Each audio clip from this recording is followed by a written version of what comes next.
Apresentação. Bom dia a todos, sejam todos muito bem-vindos a mais um Conversa com o Autor. Eu sou o Bruno do Amaral Crispim, professor e pesquisador do LECOGEM, e hoje temos um prazer em receber a doutora Thaís Dal Chio, que é a autora principal do artigo que vai ser apresentado hoje. Esse artigo ele foi publicado em 2018 na revista Environmental Science and Pollution Research, e se trata do monitoramento in situ no Rio Sinos, no sul do Brasil. Falando sobre a qualidade dos parâmetros da água, a utilização de biomarcadores e a bioacumulação de metais em peixes. A dinâmica da nossa conversa, ela segue em duas etapas, onde no primeiro momento a Natália vai apresentar o trabalho e no segundo momento vai ser aberto para os questionamentos. Gostaria de agradecer mais uma vez a participação da doutora Thaís por ter se disponibilizado e estar aqui conosco hoje, e peço que vocês, durante a apresentação, se inscrevam no chat para a gente poder organizar as discussões. Muito obrigado, Thaís, mais uma vez pela sua participação, e a palavra está com a Natália.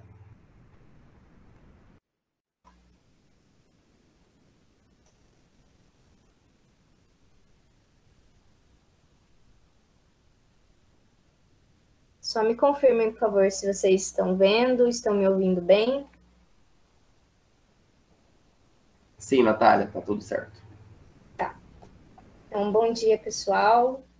Eu sou a Natália Alice de Lima, sou graduanda de Ciências Biológicas na Universidade Federal da Grande Dourados, e hoje vou apresentar para vocês o artigo intitulado Monitoramento in situ do Rio dos Sinos, sul do Brasil, parâmetros de qualidade da água, biomarcadores e bioacumulação de metal em peixes. Então, como o Dr. Bruno já mencionou, o artigo foi publicado em 2018 na revista Environmental Science and Pollution Research, que tem o Qualis A1 para Ciências Ambientais e o fator de impacto 4.2. Temos também presente na sala a primeira autora do artigo, a doutora Thaís Dal Chio, que é graduada em Biomedicina, mestre e doutora em Qualidade Ambiental, e atualmente é professora assistente do Centro Universitário SENEC Bento Gonçalves. E, além disso, possui experiência em ciências ambientais, com ênfase em genotoxicidade, histopatologia e bioindicadores ambientais. As descargas de efluentes industriais domésticos combinados com escoamentos agrícolas e urbanos representam uma séria ameaça aos ecossistemas aquáticos e, consequentemente, à saúde humana.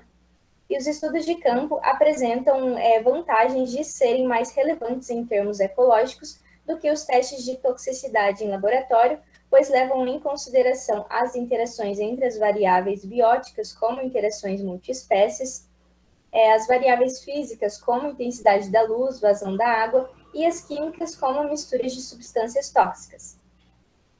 Então, nesse contexto, os peixes são considerados bons bioindicadores de qualidade dos ecossistemas aquáticos, porque eles ocupam diferentes níveis tróficos, bioacumulam substâncias tóxicas e reagem a baixas concentrações de poluentes.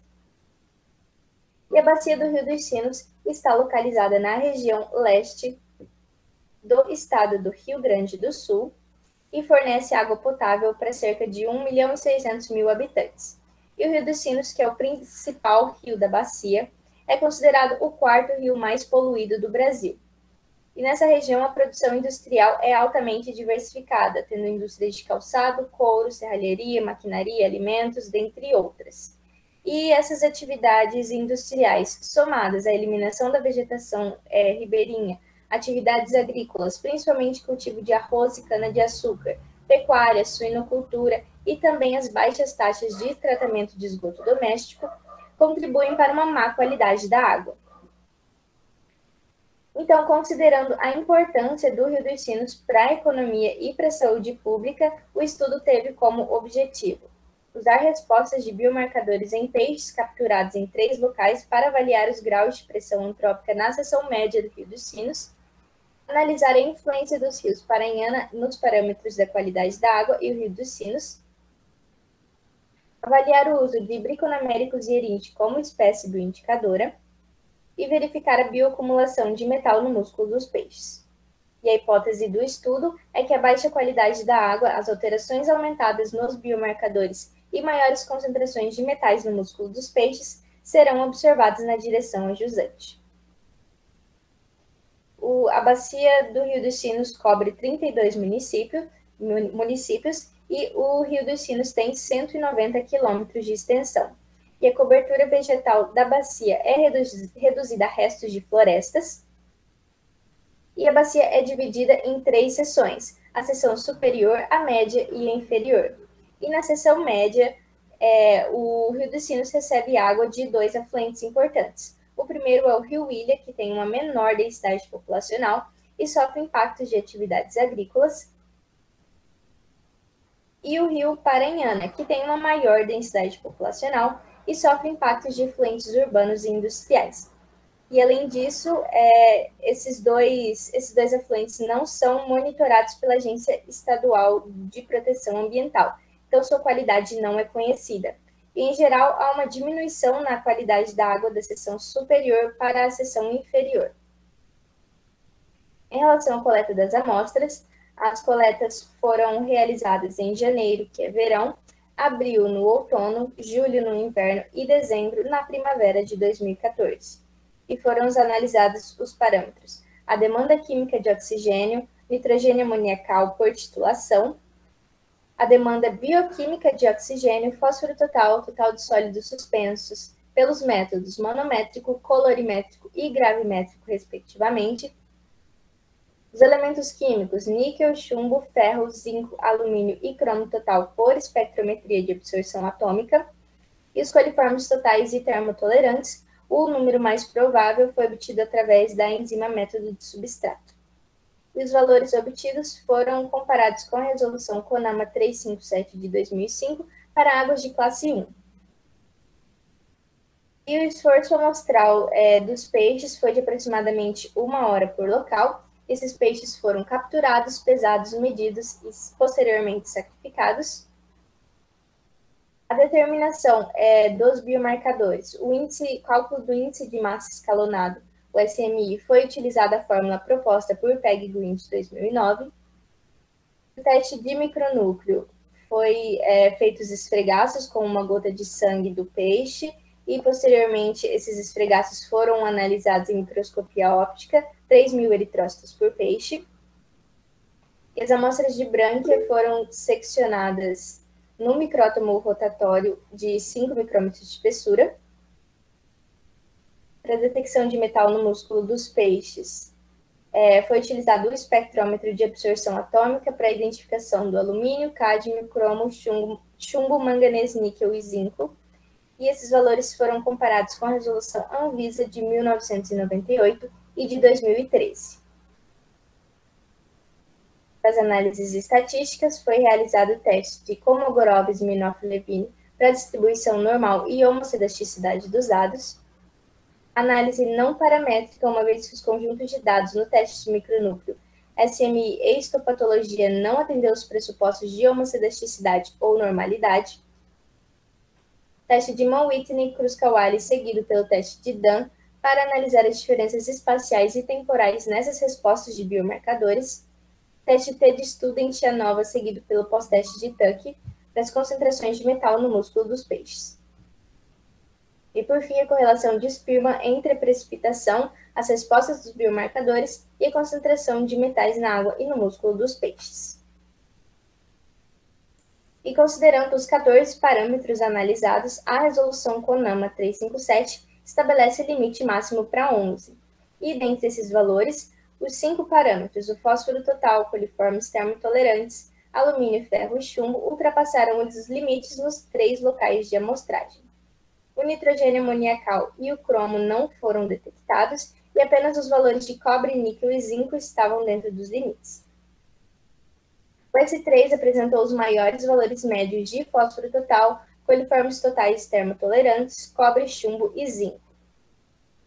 E, em geral, há uma diminuição nos valores de S1 para S2, que é a jusante do Rio Ilha, e os valores aumentados foram observados em S3, que é a jusante do Rio Paranhana. E os insumos antrópicos no Rio dos Sinos têm efeitos negativos sobre a qualidade da água. As análises microbiológicas e fisicoquímicas evidenciaram alguns parâmetros acima dos limites estabelecidos pela legislação nos 3 locais de amostragem. Então, de acordo com os resultados do estudo, para o fósforo total, coliformes termotolerantes e alumínio, a água do S3 pode ser classificado como sendo classe 4. Também é importante destacar que o S3 é utilizado para fins recreativos durante o verão. No entanto, devido aos altos níveis de coliformes, esse local não é indicado para essas atividades. E anteriormente, Nascimento e colaboradores classificaram a água da seção intermediária do Rio dos Sinos como sendo de classe 1 para todos os parâmetros analisados, exceto para coliformes termotolerantes. BOD5, fósforo total e coliformes termotolerantes são geralmente associados à liberação de esgoto não tratado nos recursos hídricos. E, em geral, apenas 4,5% da população urbana conta com um sistema de coleta e tratamento de esgoto na bacia, e os municípios próximos ao local de estudo não tratam o esgoto doméstico. As altas concentrações de fósforo também podem indicar o uso de fertilizantes e efluentes metalúrgicos. E considerando os coliformes termotolerantes, pode indicar a contaminação fecal por fazendas de suínos e bovinos. As altas concentrações dos metais ferro, alumínio e chumbo foram observados nos 3 locais de amostragem. O alumínio e o ferro podem estar presentes na água devido à liberação de esgoto sem tratamento e também à composição típica do solo da região. E as fontes de chumbo podem ser devido ao descarte de resíduos sólidos urbanos. E, em geral, os dados físico-químicos mostraram uma redução nos valores de S1 para S2, sugerindo que o rio Ilha pode diluir as concentrações de contaminantes. No entanto, a qualidade da água diminui de S2 para S3, demonstrando que o rio Paranhana contribui com as cargas de poluentes para o rio dos Sinos. E essas concentrações mais altas em S3 pode ser atribuído à maior ocupação de atividades urbanas e industriais presentes na região do rio Paranhana. Essa tabela mostra o índice de massa escalonado. Então, diferenças espaciais significativas foram observadas apenas em janeiro, quando os peixes capturados em S2 apresentaram um menor SMI em comparação com os capturados em S1 e S3. E uma variação temporal significativa foi observada em S2 e S3, onde os peixes capturados em S2 em dezembro apresentaram um SMI superior em comparação aos capturados em janeiro. E o maior SMI foi encontrado em peixes capturados em S3 em janeiro, em comparação com julho. A aplicabilidade dos estudos de condição corporal em biomonitoramento é relacionada à hipótese de que as maiores reservas de energia refletem melhores condições. Então, os peixes de áreas contaminadas podem apresentar menores condições corporais, dada a menor disponibilidade de alimento e maior estresse em comparação com peixes de áreas limpas. Aqui temos os dados da frequência de micronúcleo e alterações nucleares. Então, em geral, os peixes nos 3 locais de amostragem apresentaram baixas frequências de micronúcleo e alterações nucleares. E as diferenças significativas entre os locais de amostragem foram observadas apenas em janeiro, quando o S1 apresentou maiores frequências de micronúcleo em comparação com o S2 e S3. E no S1, os peixes apresentaram maiores frequências de micronúcleo em janeiro em comparação com abril. E no S2, as maiores frequências de micronúcleo foram observadas em dezembro em relação a abril. E em relação às alterações nucleares, não foram observadas diferenças espaciais ou temporais. E apesar das baixas frequências de micronúcleo observadas no estudo, diferenças significativas espaciais e temporais foram encontradas. As frequências de micronúcleo mais altas foram observadas no S1 e em S2 em janeiro e em dezembro, respectivamente.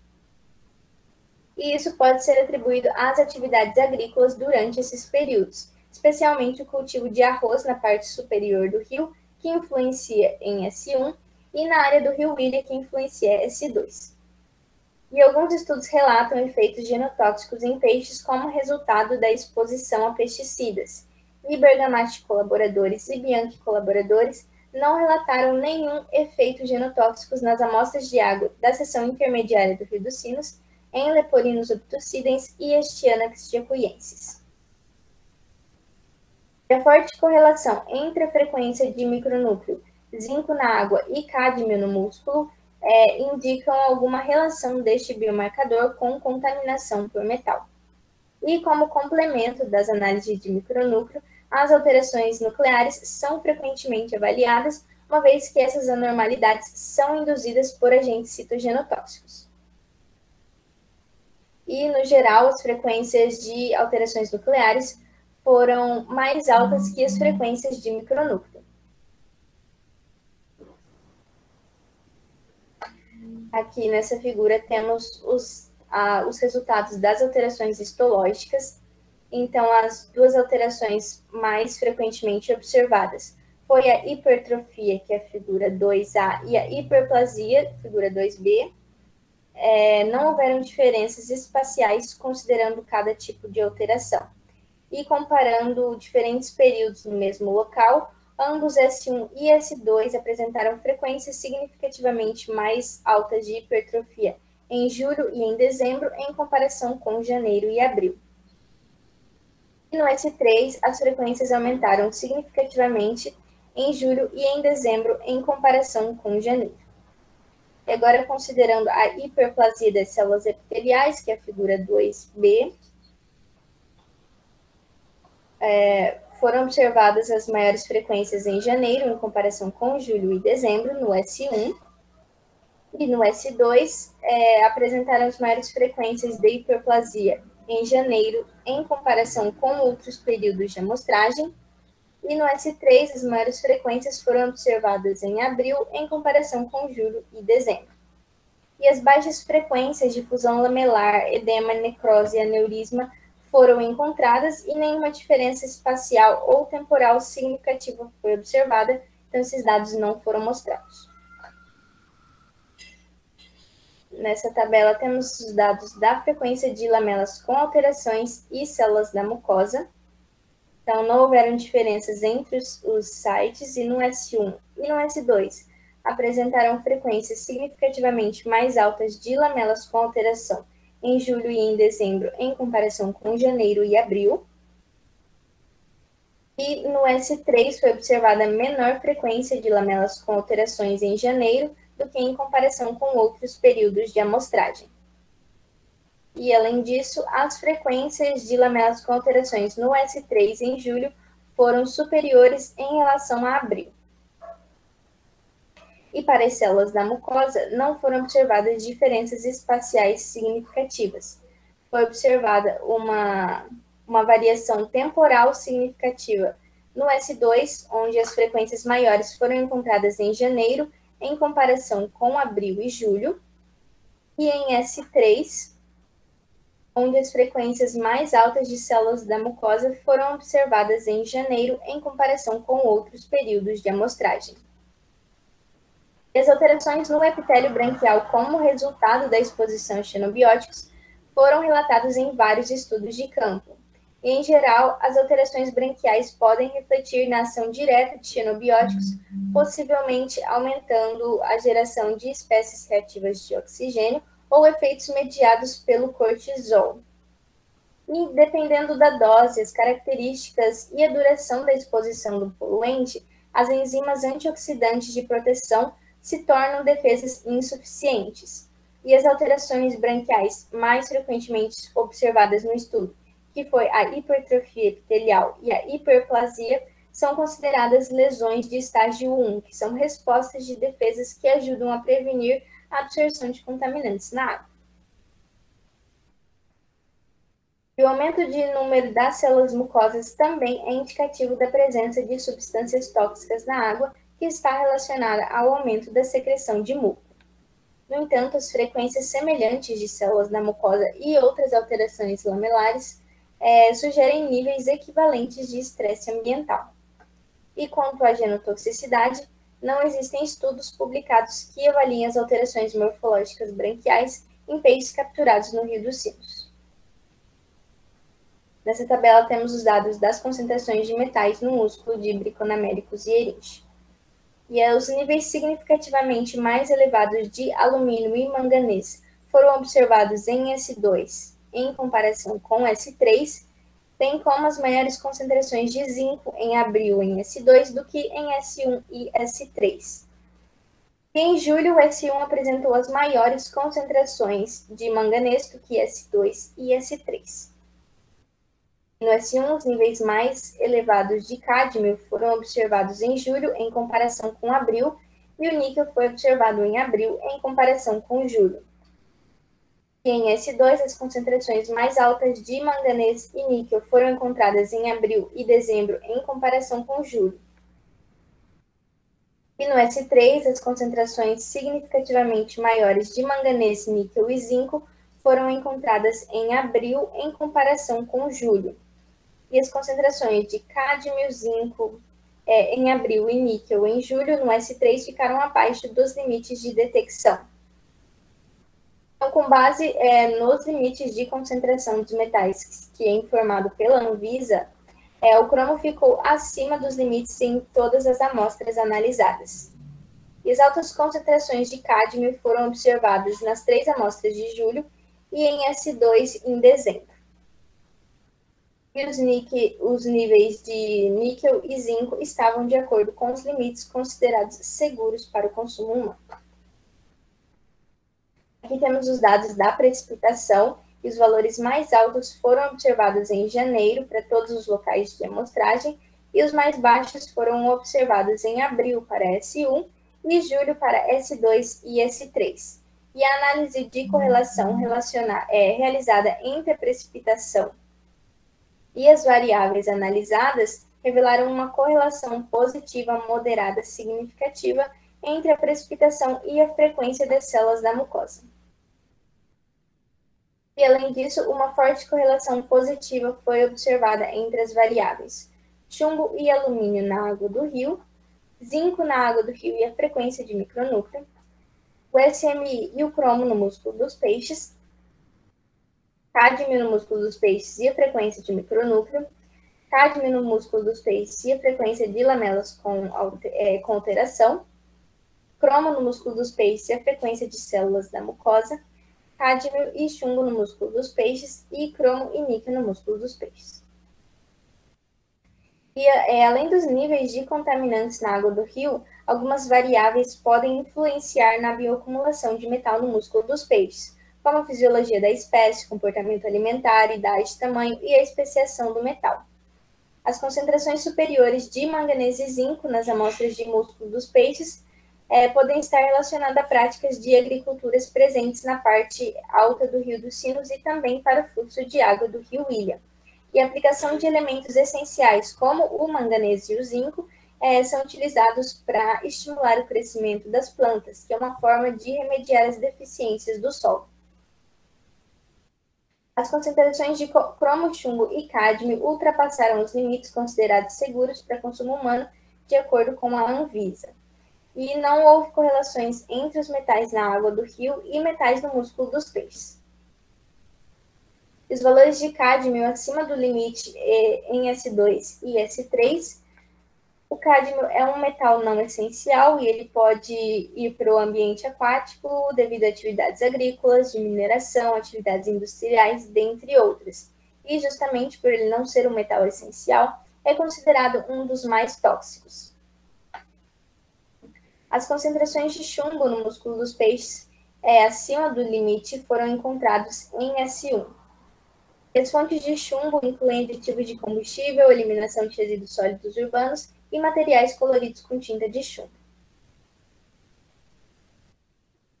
O cromo foi detectado no músculo dos peixes, mas não na água do Rio dos Sinos. E então sugere que esse elemento estava em concentrações muito baixas na água.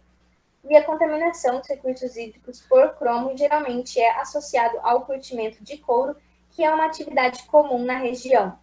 No entanto, a presença desse metal em peixes coletados em S1, que é a área menos impactada, e também em todos os outros locais de amostragem, pode ser devido à deposição do ar. As concentrações de níquel e zinco não excederam os limites. E os peixes normalmente sofrem altas exposições a poluentes, então eles podem desenvolver mecanismos de defesa que sequestram esses poluentes e tornam um metal relativamente inerte. Então, a proteína de ligação a metal, que é a metalotioneína, pode reduzir os efeitos tóxicos dos poluentes, e isso poderia explicar as leves alterações encontradas nas respostas de biomarcadores do estudo. E os resultados do estudo podem refletir na variação da natureza dos contaminantes químicos aos quais os peixes nativos foram expostos em cada local devido a impactos de diferentes fontes de poluição ao longo do tempo. E numerosos produtos químicos são liberados diretamente nas águas superficiais, vindo de fontes industriais, domésticas, agrícolas, e também o escoamento superficial e a deposição atmosférica também contribuem para a poluição aquática. Então, no campo, não é possível elucidar um único produto químico que é responsável pelas alterações dos biomarcadores, e mais estudos são necessários para identificar os fatores bióticos e abióticos que modulam as respostas dos biomarcadores. Esse é o primeiro relato de respostas de biomarcadores em peixes capturados na seção média do Rio dos Sinos e análise dos parâmetros convencionais de qualidade da água, indicaram impactos mais elevados em S3 e que o rio Paranhana contribui negativamente para a saúde do Rio dos Sinos. A espécie Briconaméricus hierinde foi comprovada como um bioindicador útil, embora mais estudos sejam necessários. E as respostas dos indicadores biológicos não permitiram uma boa discriminação entre os locais, provavelmente devido a condições de estresse semelhantes ou equivalentes. E a variação temporal significativa observada na maioria dos biomarcadores indica que as alterações nas condições ambientais são pontuais ou ocasionais nos 3 locais de amostragem, sugerindo influência de fontes difusas de poluição. E, por fim, as altas concentrações de metais no músculo dos peixes indicam um risco para a saúde das populações locais. Muito obrigada.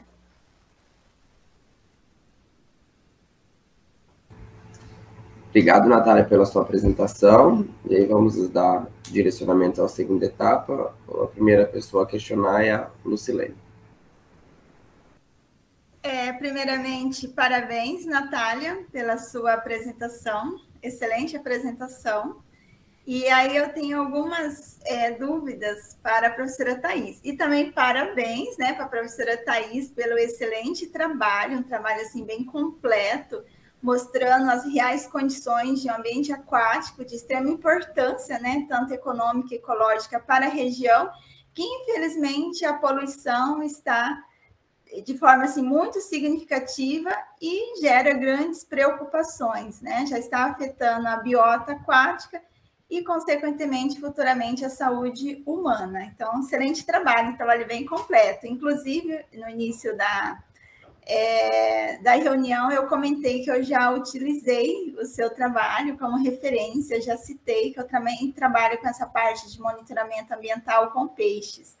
Mas, enfim, eu tenho algumas dúvidas, Thais. Excelente trabalho. Uma das dúvidas é que, geralmente, quando eu envio um artigo que eu utilizo peixes como bioindicadores, né? Peixes nativos como modelo, como bioindicador, a dúvida dos revisores é em relação a sacrificar esse animal. Porque geralmente nós vamos analisar metais e alterações nucleares, e dependendo da substância para sacrificar o animal não é adequado para não ocorrer nenhum tipo de influência externa.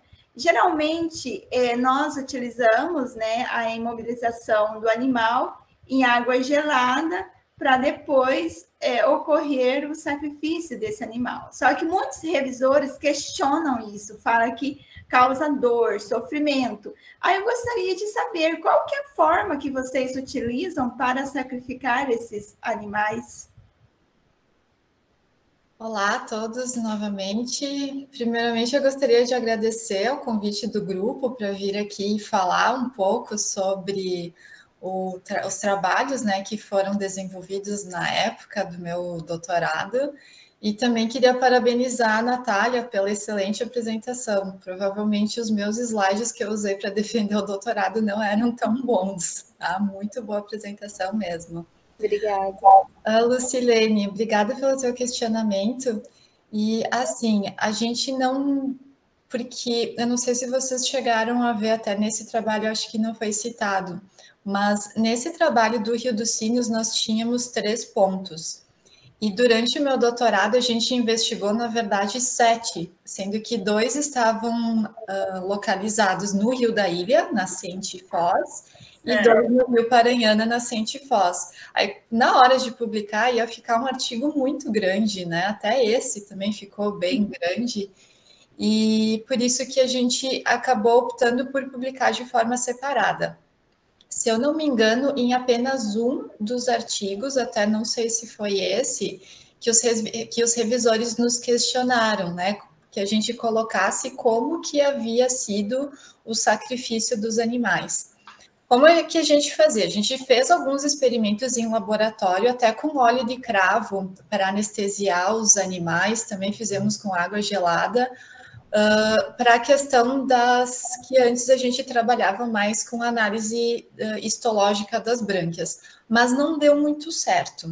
Tá? Então, no campo, vocês sabem que estudos em campo requerem toda uma logística, né? A gente tem bastante trabalho no laboratório, ainda mais quando a gente se propõe a analisar um conjunto de biomarcadores, né? A gente vê vários trabalhos que é um biomarcador, apenas genotoxicidade, ou apenas análise das brânquias, ou enzimas. Mas nesse trabalho em si, né, esses tipos de trabalho que propõem uma análise integrada, a gente tem bastante trabalho no laboratório em si.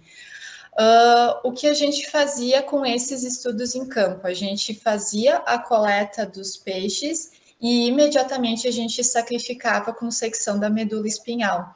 Então, a gente fazia esse com tesoura. Então, a gente deixava eles, né, num balde com água, não por muito tempo, até para evitar um maior estresse que poderia influenciar nas análises. Talvez nessas que a gente se propôs a fazer não influenciaria tanto, mas se fosse um ensaio cometa, alguma coisa de enzimas também influenciaria mais. Mas a gente deixava num balde por no máximo 10, 20 minutos, e mesmo quando a gente não tinha ainda atingido o N amostral, né, a gente queria pegar 10 por ponto, mas quando a gente já tinha uns 3 ou 4, a gente já começava a fazer o sacrifício.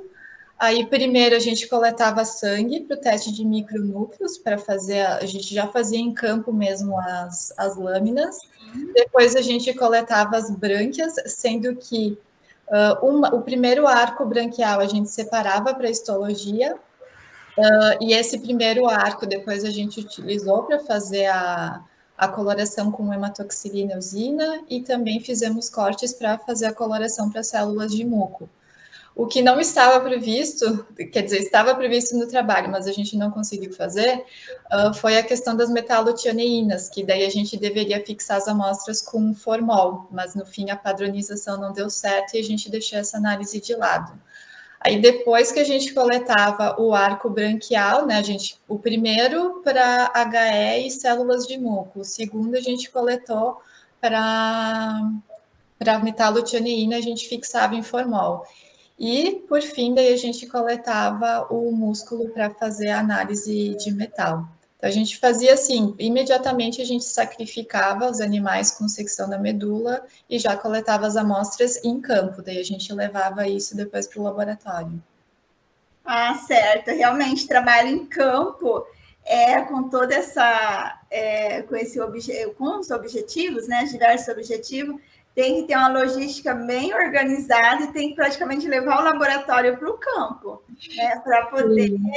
A gente começava as coletas, a gente saía da Fevale, né, que a instituição ficava em Novo Hamburgo, a gente tinha os pontos de coleta em Taquara, ali no Vale do Paranhana. Então, 1 hora antes da coleta, a gente já se organizava no laboratório para separar tudo, as lâminas, os fixadores, e ainda tinha a questão, né, que a gente queria sempre fazer a coleta num período mais curto possível, ou seja, a gente não conseguia visitar, não conseguia ter acesso aos 7 pontos de coleta no mesmo dia. Então, às vezes, era necessário que a gente fosse 2, 3, 4 dias para fazer essas coletas. Então, a gente tinha tem que sempre estar preparado. Bom, será que nesse dia a gente leva material para 5 pontos, né?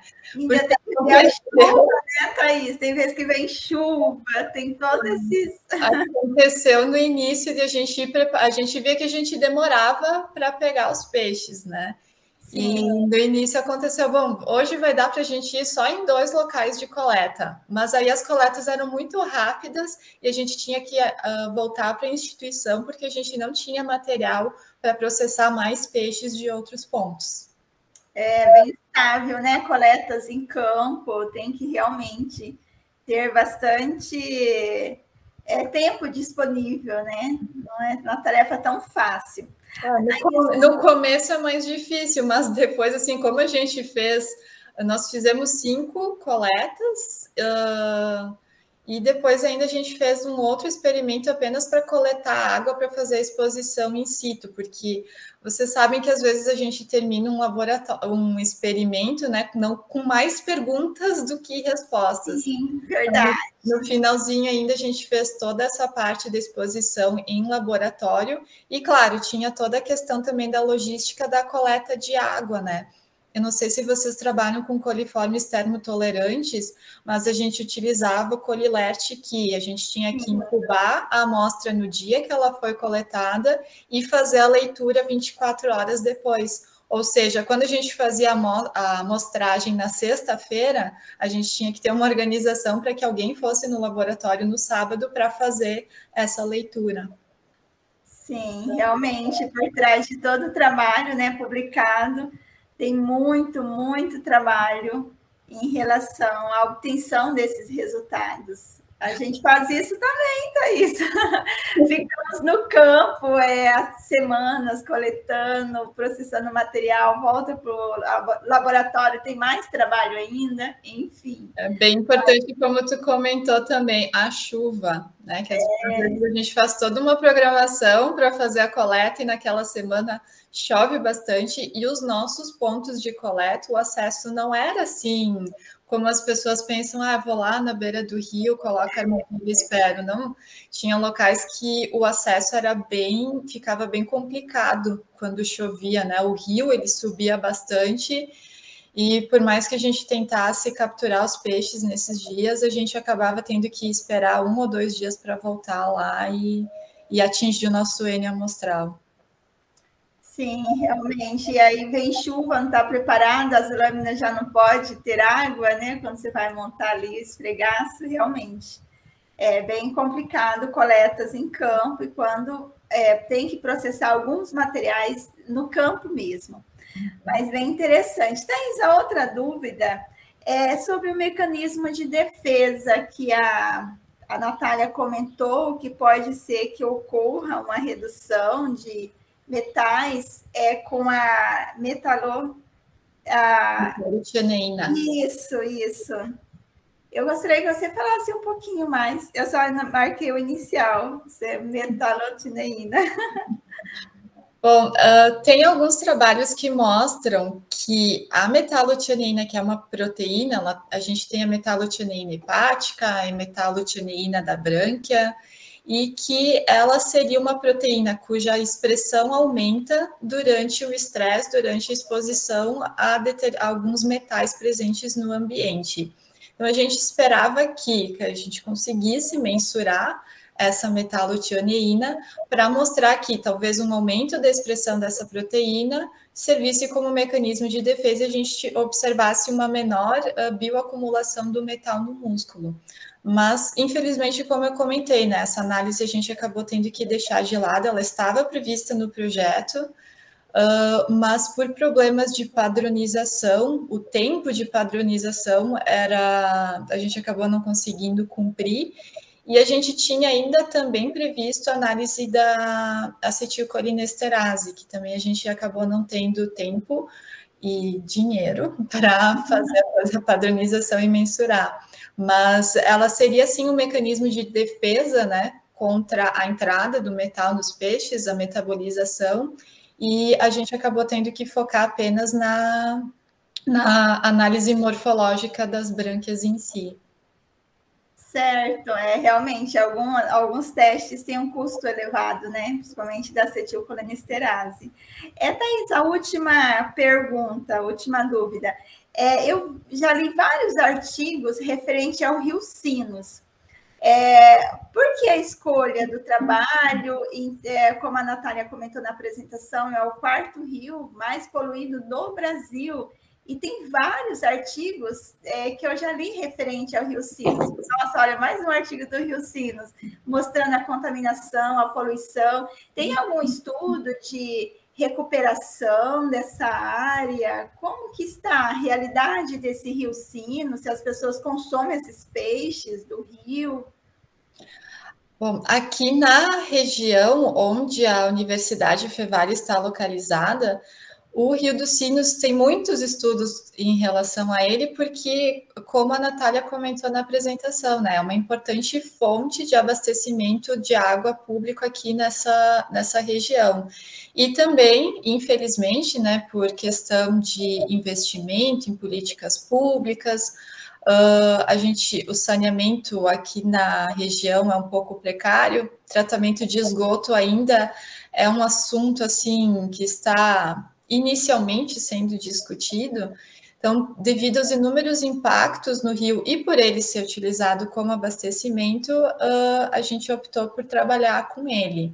Ainda na instituição, na Fevale, nós temos diferentes grupos de pesquisa. Então, tem o grupo do Laboratório de Citogenética, tem o grupo do Laboratório de Microbiologia Molecular. Então, cada grupo acabava desenvolvendo um trabalho dentro da sua área, dentro do seu escopo relacionado ao Rio dos Sinos. Então, nós do Laboratório de Histologia Comparada, a gente acabou dando esse foco ali na parte de brânquias e ainda depois a gente conseguiu uma parceria com o Laboratório de Toxicologia para fazer a análise de metais no músculo. Então, devido à importância do rio aqui para a região e por a gente já ter alguns dados de forma um pouco separada, né, a gente quis investir nessa análise in situ, porque até como a Natália comentou, e eu trago isso no artigo, existe uma escassez de estudos in situ. A gente sabe que uma coisa, tu pegar a água daquele local, levar ao laboratório e fazer a exposição de um peixe que é utilizado como um bom bioindicador. Peixe zebra, inclusive, por exemplo, mas que é um outro cenário a gente avaliar as alterações daquele peixe coletado do ambiente, né? No laboratório a gente consegue isolar várias variáveis, enquanto que no ambiente a gente não consegue. Então a gente acaba tendo um cenário mais real da situação que está acontecendo naquele recurso hídrico. Em relação a estratégias de recuperação, eu não sei te dizer. A princípio, como a gente na Fevale, nós temos o programa de pós-graduação em qualidade ambiental, e daí temos a linha de diagnóstico ambiental, muitos dos trabalhos que são desenvolvidos, eles estão mais focados nessa parte de diagnóstico mesmo. De recuperação, eu ainda não sei te dizer se algo tem sido feito nesse sentido. Sei que vários trabalhos ainda estão sendo realizados, mas mais preocupados em saber qual que é a situação da bacia, qual que é a situação de poluição e o impacto disso para os peixes. E por fim, que tu comentaste ali a questão do consumo dos peixes. Em alguns pontos de coleta que a gente selecionou, principalmente no verão, quando a gente ia fazer a coleta, havia o pessoal pescando e depois eles iam levar o peixe para casa para consumo. E também locais que no verão, né, que o acesso era fácil, a gente via várias pessoas indo lá para atividades recreativas, para tomar banho no rio, até porque aqui no verão é uma região bem quente, né? Faz mais de 30, 35 graus. Para nós aqui do sul, 30 graus já é bem calor. Sim. Interessante. Teria várias perguntas, mas eu vou passar para os demais. Só mais uma curiosidade. Por que a escolha da espécie o Bricon irendi como bioindicador? É devido à abundância ou tem baixa riqueza de outras espécies? Só fiquei com dúvida porque a escolha dessa espécie. Antes de nós já tínhamos definido quais análises nós iríamos fazer, né, dentro das possibilidades aqui do nosso laboratório.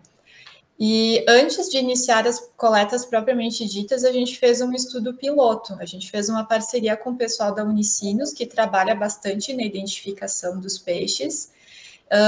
Então, nós visitamos, não, a gente foi nos locais de coleta. Primeiro a gente pegou o Google Earth e verificou quais locais a gente teria acesso, né? Quais pontos estratégicos seriam importantes para a gente investigar. Em seguida, nós fomos até esses locais e a gente capturou todos os peixes que a gente conseguiu. E nós levamos depois esses peixes para a identificação na Unicinos, sendo que eu sou biomédica, gente. Então, quando eu comecei esse trabalho, eu olhava para o balde e dizia, é tudo a mesma espécie, é lambari. Mas quando nós fomos na Unicinos, a gente tinha pego, sei lá, 14, 15 espécies, e claro, cascudo dava para ver que era diferente, mas mesmo cascudo tinha diferentes espécies. E a gente viu que o Briconaméricos yeringi era a espécie que a gente conseguia encontrar nos 7 pontos de amostragem, que depois possibilitaria as análises. Até eu tive uma colega que, como vocês puderam ver, a gente trabalhou apenas com o trecho médio do Rio dos Sinos, né? Do Rio dos Sinos e dos afluentes nascente e foz. Uma colega minha que estava no doutorado, ela objetivou avaliar um ponto de cada trecho, superior, médio e inferior. E ela escolheu daí o Astyanax fasciatus, que essa era a espécie que ela conseguia nos 3 pontos. No terceiro ponto dela, que era no trecho inferior, não tinha Briconaméricos, e sendo que o Briconaméricos ele era mais fácil de capturar também. A gente utilizava armadilha, né? A gente colocava pão, deixava a armadilha lá, depois de 30 minutos a gente verificava se tinha peixe. O fasciatus, pelo comportamento dele, ele não entra em armadilha. Então, a captura dele tinha que ser no anzol mesmo. Daí isso demorava um pouco mais, inclusive. Então, a escolha do Briconaméricos para o nosso estudo foi em relação à presença dele em todos os pontos de interesse. Ah, sim. Beleza. Excelente trabalho, Thaís. Obrigada. Parabéns. Eu vou passar a fala para os demais.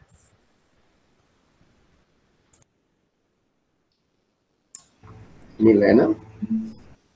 Bom dia, Natália. Primeiramente, parabéns pela sua apresentação. Thaís, parabéns pelo trabalho também, eu gostei muito.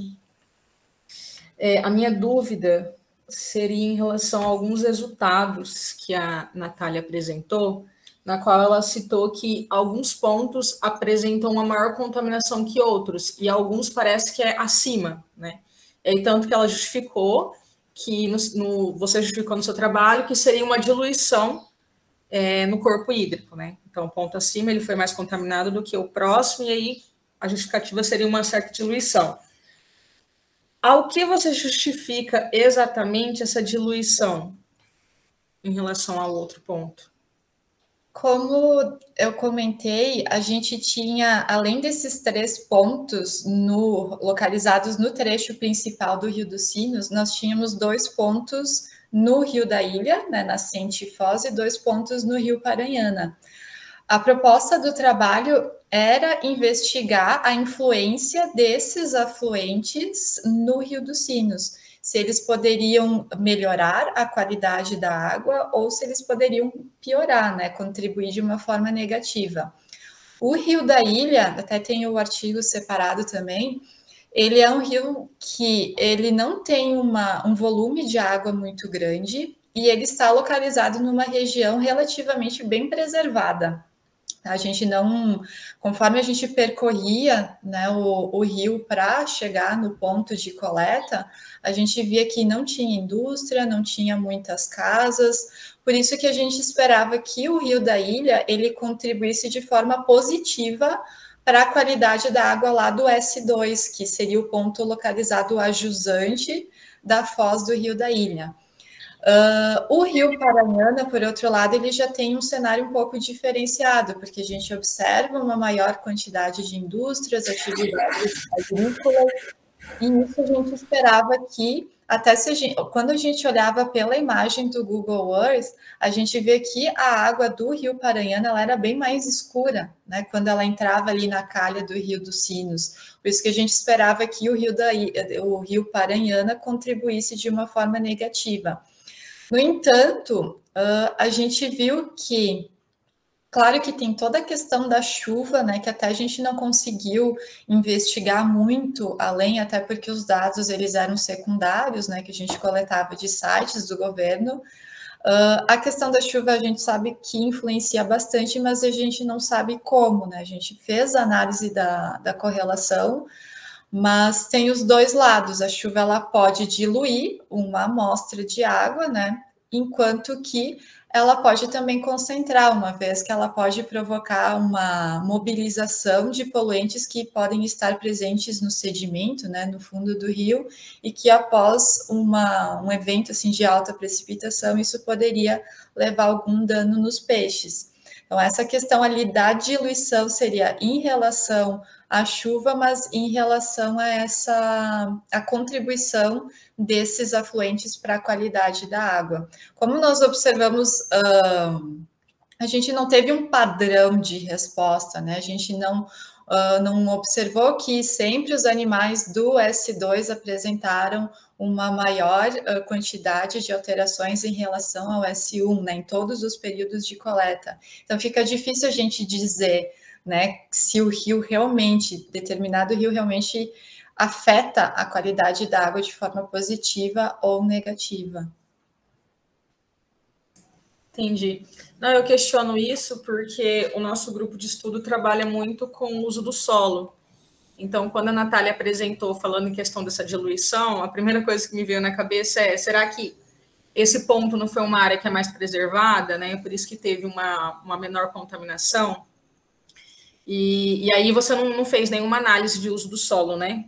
Mapeamento. Até como perspectiva para trabalhos futuros na minha tese foi a questão da análise do sedimento, né? Tanto do rio, tanto na área de entorno. Nós tivemos o nosso, como eu comentei, né? Nós tínhamos 7 pontos de amostragem. O Rio da Ilha, a nascente dele fica num local de difícil acesso e relativamente bem preservado. A gente esperava utilizar os peixes dessa nascente como um ponto de referência, né, para as demais respostas. E a gente verificou que eles tiveram um aumento de níquel no músculo muito maior em comparação a todos os outros locais de amostragem. Então, a gente não conseguiu dizer se realmente, né, esse local, de onde que veio esse níquel? Será que estava no solo? Será que estava na água, no sedimento, nas plantas? Então, ficou como perspectiva para outros trabalhos, tentar investigar outros locais além da coluna da água para verificar, tentar, pelo menos, justificar a origem desses poluentes. Sim, e inclusive alguns dos nossos trabalhos também no grupo realizados também teve umas respostas similares, tipo, um ponto está menos impactado que outro, e às vezes a gente não sabia justificar, né, o motivo dessa diferença. E aí o mapeamento do uso do solo, porque o mapeamento ele mostra, né, tem uma quantidade maior de agricultura, né, tem uma quantidade maior de vegetação, que auxilia na retenção desses contaminantes, né? Uhum. Então, esse mapeamento do uso do solo e também a análise de sedimento, que é algo novo que a gente vai começar a trabalhar agora, ajuda, né, a responder essas respostas aí que ficaram um pouco meio perdidas no trabalho. Com certeza. Mas era só esse o meu questionamento mesmo. Parabéns, Thaís. Obrigada.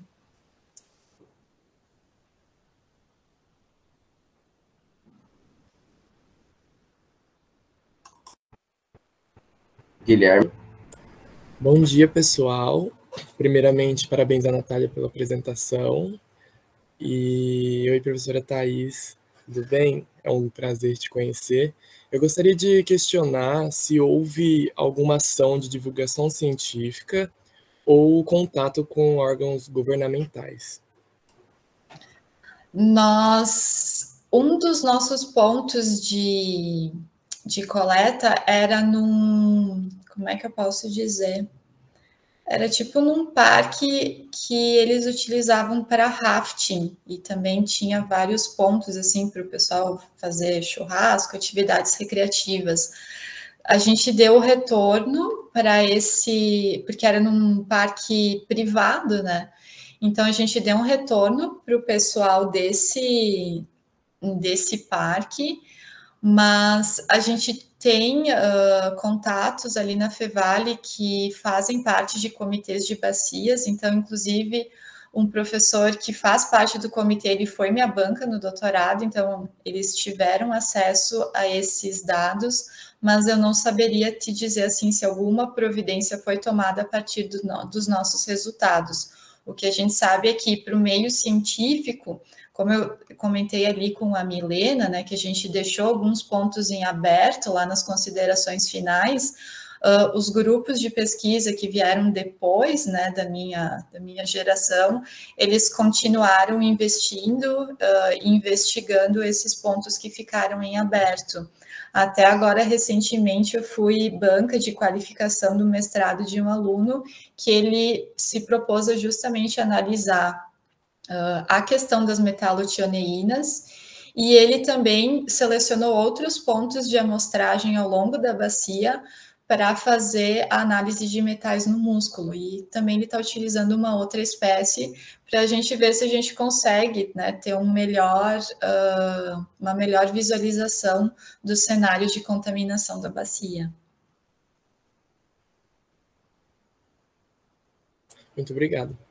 De nada. Certo. Parabéns, Thaís, pelo brilhante trabalho. Parabenizar a Natália também pela apresentação dela. Eu só queria, na verdade, que você comentasse um pouco como que foi, né, a realização de todo esse trabalho. Você falou que tinham 7 pontos, depois foram reduzidos esses pontos. Tiveram muitas dificuldades, Thaís, para acessar esses pontos. Eu fiquei bastante curioso. Você falou que teve alguns locais, né, que vocês tinham, igual, por exemplo, essa área que era uma área, um parque privado. Vocês tiveram dificuldades em acessar esses locais, por exemplo, contato com as pessoas, né, por exemplo, em propriedades privadas, que não teve pontos, por exemplo, que não autorizaram a participação no projeto, ou foi tudo muito bem resolvido e bem atendido durante a escolha desses pontos e tudo mais. Queria que você contasse um pouquinho sobre essa sua experiência em campo, né, desde a escolha dos pontos até mesmo da realização das coletas. Bom, como o objetivo do trabalho foi sempre analisar a influência dos afluentes na qualidade da água do Rio dos Sinos, a gente sabia desde o início do projeto que a gente precisaria de um ponto nascente, foz de cada afluente, e de 3 pontos no trecho principal ali, na calha principal do Rio dos Sinos. Depois, a gente fez, claro que a gente fez de uma forma preliminar a escolha desses pontos, mas quando a gente vai pelo Google Earth é tudo maravilhoso, mas é quando que a gente vai nesses pontos que a gente vê a questão do acesso.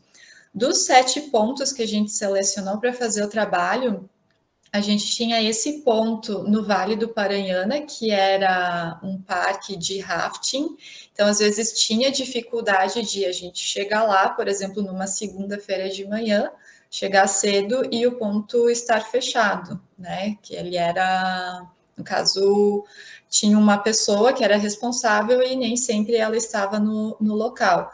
Por isso que depois de um tempo a gente começou a entrar em contato com ele, né? Para dizer, olha, a gente pegou o número do celular dele e a gente dizia, olha, tal dia a gente vai fazer a coleta ali no Rio Paranhana, estará aberto, daí ele sempre disponibilizava deixar o controle do portão com alguém para abrir para a gente. E teve um outro ponto também que foi na foz do Rio da Ilha, que também era numa propriedade, e que a gente dependia da pessoa, ele tinha se eu não me engano, ele plantava arroz, né, ele cultivava arroz, e a gente também dependia que ele estivesse em casa para acessar o ponto, porque não tinha um outro local que a gente poderia acessar o rio. Então, eles foram bem receptivos, assim, com a gente. A gente sempre, no início, a gente explicou para eles a proposta do trabalho, eles não se mostraram em nenhum momento, assim, constrangidos, e muitas vezes, como a gente voltava lá para fazer uma nova coleta, eles sempre foram bem atenciosos e curiosos, perguntavam, tá, mas e aí, como é que tá? E nesse tempo a gente sempre ouviu muitas histórias, né? Claro, dizendo, olha, choveu, estava muito alto, mas agora baixou. E aí, como é que está a qualidade? O que vocês têm de resultados até agora? O pessoal foi sempre bem receptivo, né? Claro que a gente tinha toda a identificação, a caminhonete da instituição, o que eu acho que passava um pouco mais de segurança para eles. E ainda, como outros grupos de pesquisa da Fevale também já tinham realizado estudos lá, eu acho que a instituição, o nome da instituição passava essa segurança, então eles sempre abriram as portas para a gente. E a outra questão, me desculpa, eu esqueci qual era.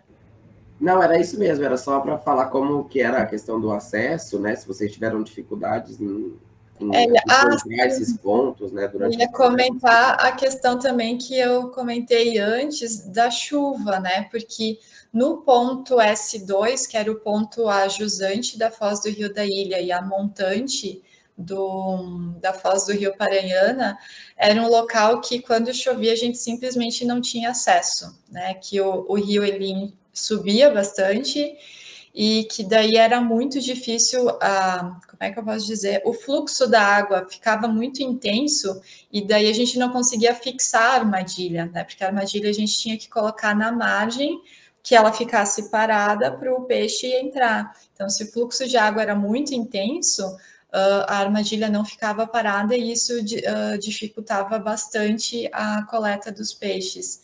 E tinha um outro ponto também, o S3, o ajusante do Rio Paranhana, que também tinha essa questão, né? Quando o rio ele enchia muito, a gente perdia aquelas áreas de margens, né? Onde a gente fixava as armadilhas, e por isso que chegou num ponto que a gente se organizava e nem ia mais coletar, né? Quando chovia muito, a gente acabava adiando a coleta. Porque assim como o rio ele enche rápido, a gente via que em algumas situações, dependendo do volume de precipitação, claro, ele baixava rápido. Então, voltando ali 1 ou 2 dias depois, já estava normalizado e a gente conseguia fazer a coleta tranquilamente. Certo. Alguém tem mais algum questionamento?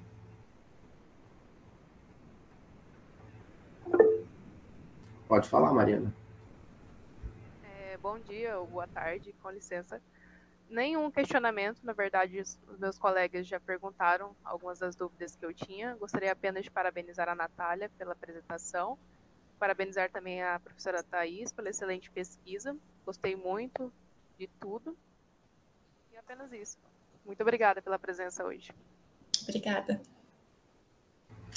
Isso, então, em nome da equipe Lecogem, gostaria de agradecer mais uma vez, Thais, a sua disponibilidade de estar aqui conosco. Foi muito bom ter esse momento, né? Parabenizar você e sua equipe pelo brilhante trabalho executado. A gente sabe o quanto deve ter dado trabalho, né? Que a gente sabe quando faz monitoramento in situ é o dobro ou triplo do trabalho quando a gente faz em laboratório, né? Porque tem várias coisas que realmente a gente não consegue controlar, né, em campo. E agradecer mais uma vez pela sua participação aqui conosco. Acho que foi um fim de manhã bastante proveitoso e que pudemos aprender muito mais aí com você e ter você conosco para tirar essas dúvidas e abrilhantar a nossa conversa com o autor. Obrigada novamente a vocês, a Natália, pelo convite, e qualquer coisa que vocês precisarem de algum protocolo, alguma coisa, eu fico sempre à disposição.